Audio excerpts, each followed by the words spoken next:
Kardeşim o böyle şeylerle gelmiyor. O böyle siparişlerle gelmiyor. Oy maşallah, oy maşallah. Maşallah. Yani vaxtınız xeyir olsun, əziz Barlik, Bay Malik. Mən Ömrə bir Kulinariya izləyiciləri, hamınızı salamlayıram. Növbəti sifarişimizdir, bizdə olsa sifarişdə dayanmır. İnşallah ardı da gəlsin. Növbəti sifarişimizdir. 100, 200, 300, 400 bizə azdır.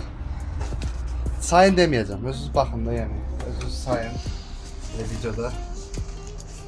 Poğaça və çudur sifarişimiz ətli çudurlardır. Bayram ərəfəsi olduğuna görə sifarişlərimiz çoxdur. Ona görə nə qədər tez sifariş eləsəz, bir o qədər yaxşıdır. Zəhmət olmasa qabaqcadan sifarişlərinizi verin. Qabaqcadan sifariş edənlərə neçə faiz? 15% endirim eləyək. Qabaqcadan sifariş edən tort, şirniyyat, nə ürəyinizdir? Bu ayın 25-nə kimi sifariş edənlərə 15%. 15%. Ayın axırına kimi də ki, qiymət nəticə odur. Yəni